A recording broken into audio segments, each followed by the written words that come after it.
Lauren McFarland. This is Cross My Heart Ministry. Here today on a Monday. If you're a regular visitor to our channel, you know that often on Mondays, I bring to you what I call a Martha Monday. And that's after Martha in the Bible, who was busy in the kitchen making dinner for all the men when Jesus came to visit. So I am in the kitchen today whipping up a recipe for my dad in honor of Father's Day. So I'm making it a little early because I'm not really going to be with him on Father's Day.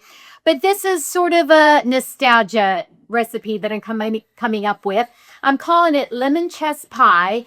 I saw a recipe that sort of inspired me, and I did some Googling and sort of combined, as I often do, a couple of different recipes to come up with this one. It's going to be very easy, and I hope it's also delicious.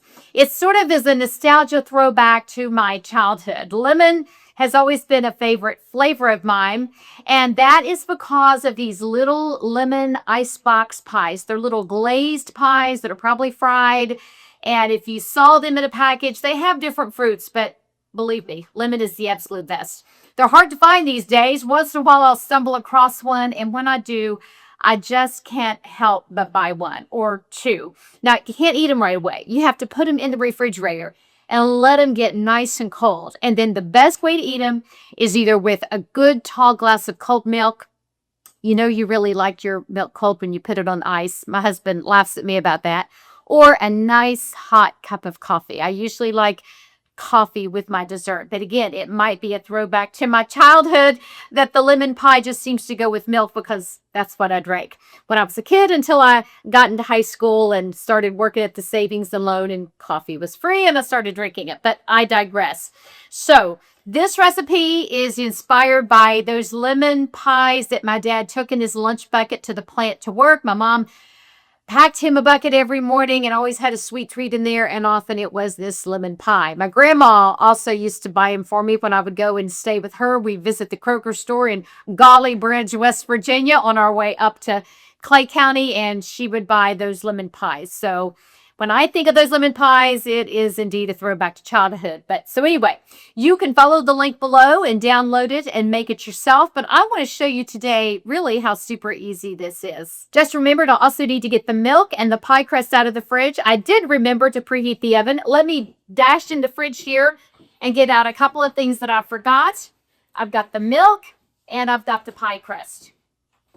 Now, if you want to do your own pie crust and make it from scratch, more power to you. And there were days back in the day that I always did that. And I would sometimes even make several up and freeze them and put them in there. But after I discovered these sort of rollout crusts, I just think there's no reason to do that. It might save me a little bit of money, of course, as it always does, to make those on my own. But the time that these save is just tremendous. So they come to a package. If I'm making just one kind, I've got one left, and usually there will be quiche at our house for dinner, or quiche that I stick in the freezer and then use later to bless someone else. And if I'm making two pies because I'm having more than a couple of people for dinner, then that's what I use. This is really, oh, I got it. Thought I was going to have to grab a pair of scissors. Look how easy this is. You just sort of unroll it. I sprayed my pie pan with non-stick cooking spray.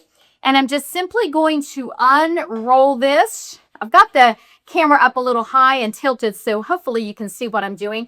And they've got the paper on there, so it doesn't even stick together like they did in the old days. So just going to unroll this, set that aside, and just press it down into the pan. Now, I didn't put this in the instructions, but always out of habit, I've just sort of taken a fork and sort of added a few little pricks along the bottom to kind of keep it from bubbling up, but I think it would probably be okay anyway. Now, you don't need to pre-bake the pie crust. We're just going to mix all the ingredients together and then put it in here. So I'm just going to flute the edges a little bit here. I may go ahead and get some foil to kind of protect the edges. May let it go just for a little bit if when I first get it started and then add it, or I might add it from the get-go. So I'm not at home. I usually at home have a little metal round ring that can go across there and protect, but I don't have that with me today. Gonna need to also grab a bowl. I wasn't as prepared as I thought, but I'll get this bowl down. quickly so that we can get going. With a little rag in case my hands get sticky. So basically, we're just gonna jump in and add the ingredients as we go. It calls for a fourth a cup of butter, that's half a stick. I'm gonna go ahead and just stick this in the microwave to soften it a little bit. Okay, so I've got the microwave on a defrost setting, and I'm just gonna sort of melt and soften that butter a little bit. And while it's doing that, I'm gonna go ahead and add a few more of the ingredients. Really, we're just going to drop them in as we go. So I hear that butter already. I have had it out, so it was already softened. So it does not take long. I'm going to let it sit there and continue to do its thing. Actually, I think it's ready to go. Yeah. I'm going to get my little spatula here, get all the butter into my pan. So again, just a fourth of a stick. You can use margarine if you don't have butter. I don't even buy margarine anymore. I really like the real thing. Then just a fourth of a cup of milk. All I had is skim. If you got 2% or whole milk, I would use that. But these days, I just sort of use what I've got. So a fourth of a cup of milk. Actually, I was thinking if I had buttermilk, I would have thrown that in as well, just for a different flavor. But don't have that with me. So regular milk it is. This is going to call for 4 large eggs, and these are large eggs on the package that I have. If your eggs are medium eggs, and I'm looking at these, the package says large. They don't look real large to me.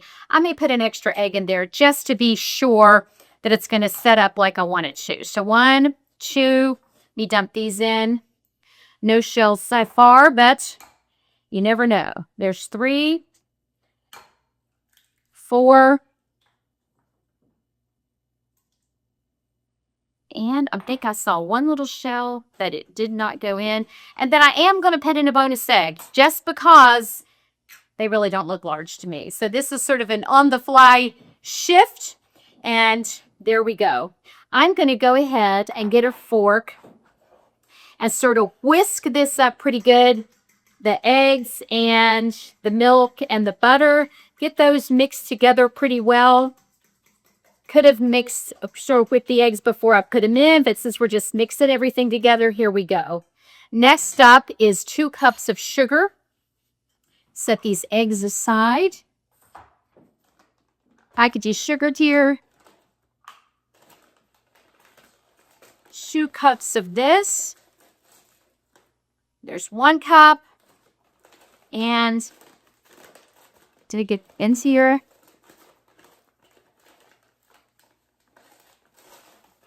And level it off, and the 2nd cup of sugar, just sort of taking it off as we go along here. I've got the 2 cups of sugar in here. Gonna grab a spoon and give this a good stir, and then I've already squeezed my lemons and also did the zest. So I bought 2 really large lemons to make this work. I put 2 lemons on here, but if you're buying smaller lemons, I recommend going ahead and getting 3 of them. You might not have enough to make the lemon juice. You know, they sell that lemon juice in the fridge that you can buy and keep in your fridge. And, you know, I guess that will work in a pinch.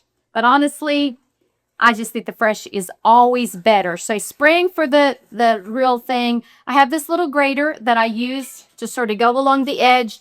You can see my leftover lemon peels, how sort of scalped they are. And I have a tablespoon of lemon zest. It took my 2 large lemons to do that again. And also I had just enough from those lemons to do a 1/4 of a cup of fresh lemon juice. Going to drop this in and going to drop in the lemon zest as well. And again, you might need to go ahead and get 3 lemons just in case if you're making this recipe. And nothing wrong with having that extra around. I have found these days that I really like even putting a sliced lemon in a cup of hot water. I'll boil water. I just find I like something warm to drink in the afternoon or after a meal.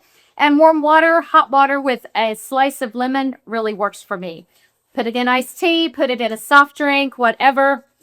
Having a little lemon just with a glass of ice water is always yummy. So getting all this mixed up. Got the lemon juice in there. Next is the flour. I'm going to do a tablespoon of flour.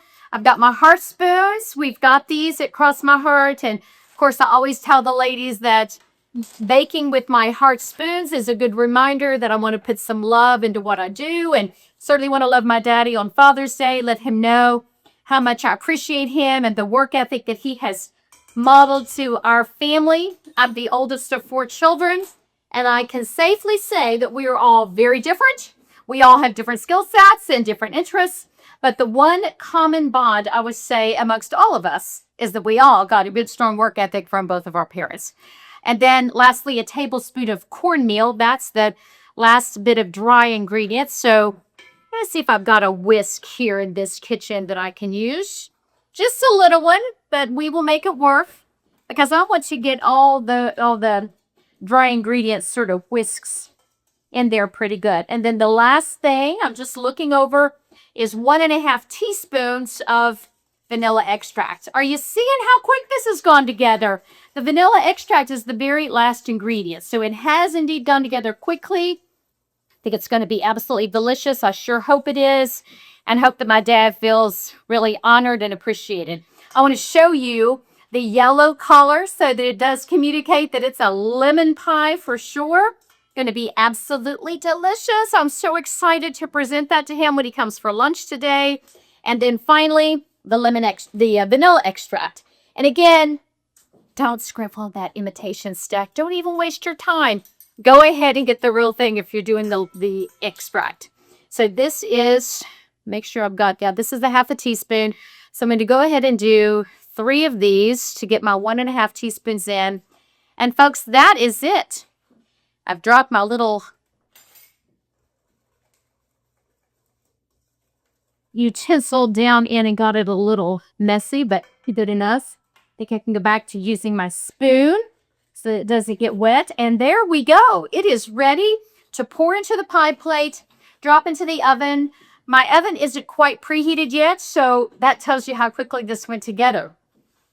I got it mixed up faster than I could get the oven preheated. I'm going to pour this into the pie pan, to the pie press, excuse me. And there you go. It's just about perfect. This is a 9-inch pie plate, so it's a little big. And it's also a deeper pie plate. And so you want to make sure that you don't get one that's too small, or you could probably just pour this even custard and have sort of a pudding thing to bake in a separate little small pan, or a little small round baking dish if you wanted one of those little Pyrex ones. Well, I'm going to put this into bake. I looked at the different recipes and the timing also varied. I'm going to go ahead and bake this one for about 15 minutes, but this particular oven tends to bake a little fast, so I might actually set the timer for 45. So I always recommend checking your oven. Always set the temperature, especially if it's an oven unfamiliar or if it's a new recipe. Bake it a little less than the time called for. Check on it. And then if it's when this is firm to touch, kind of set in the middle, then you know it's done. So if you like lemon, you might want to give this a try. If you're just looking for a new recipe that's kind of homemade, that's not complicated, there's nothing to ice, you don't add meringue, pretty easy. And if lemon is in your background and you're just looking for a little bit of nostalgia, maybe you want to give this a try. I want to thank you for spending part of your day with me.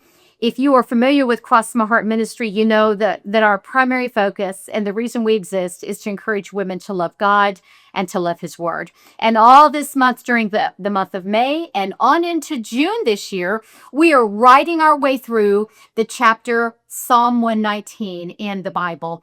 It's a book that's all about the Word of God. Lots of different verses and passages that all point us to the Word and let us see the profound, deep benefits of being women of the Word. So if you've always wanted to study the Bible, you've just never made the time, it's a little overwhelming to do a Bible study, I hope that you'll consider going to our channel here, finding the Write the Word video from a couple weeks ago, download that bookmark and just start writing with us. And then as a bonus treat, every Friday this month, we're going to bring a little devotional teaching to you based upon, inspired by one or two of those verses. And even better, this month and next, I've got some friends from my Bible study in Northwest Arkansas that are coming alongside me, and you'll hear us sort of discussing one of those passages together and just sort of unpacking it together. You're going to hear some wisdom from some godly women that I love very much, that I count my friends and my just fellow workers as we follow the Lord and are devoting ourselves to be women of the Word. So I hope you'll get the bookmark. I hope you'll try the recipe, and I hope you have a blessed day. For Across My Heart Ministry, I'm Laura McFarland.